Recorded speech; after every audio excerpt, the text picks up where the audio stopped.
सोचिए, एक ऐसा देश जहां हर साल 80 लाख से ज्यादा ग्रेजुएट निकलते हैं, लेकिन उसी देश में लाखों युवा बेरोजगार घूमते हैं। सोचिए, एक ऐसा देश जहां बच्चों को किताबों में डुबो दिया जाता है, लेकिन जब असली जिंदगी की चुनौती आती है तो वो असफल हो जाते हैं। और सोचिए, जहां शिक्षा पर अरबों रुपए खर्च होते हैं, फिर भी लाखों बच्चे स्कूल तक पहुंच ही नहीं पाते।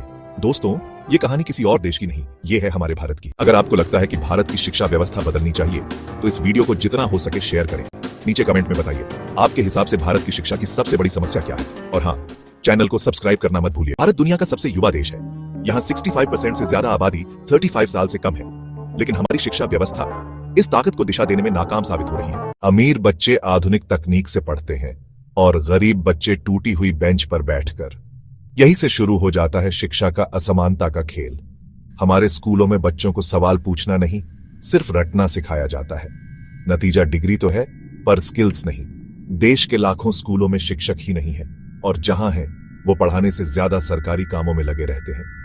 नैस्कॉम की रिपोर्ट कहती है सिर्फ 25% भारतीय ग्रेजुएट ही नौकरी लायक हैं, बाकी डिग्री होने के बावजूद बेरोजगार। शिक्षा पर बजट आता है, लेकिन जमीन तक पहुंचते पहुंचते गायब हो जाता है। और ये सबसे बड़ा सच है जो शायद ही कोई बताना चाहता है। तो क्या भारत की शिक्षा व्यवस्था हमेशा असफल रहेगी? क्या हमारे बच्चे हमेशा डिग्री लेकर भी बेरोजगार रहेंगे, या फिर कोई रास्ता है जो हमें अंधेरे से रोशनी की तरफ ले जा सकता है? हाँ, रास्ता है, और वो है 1. हर बच्चे को समान और गुणवत्तापूर्ण शिक्षा मिले। 2.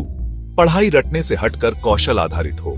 3. शिक्षक सिर्फ पढ़ाने पर फोकस करे और उन्हें मॉडर्न ट्रेनिंग मिले।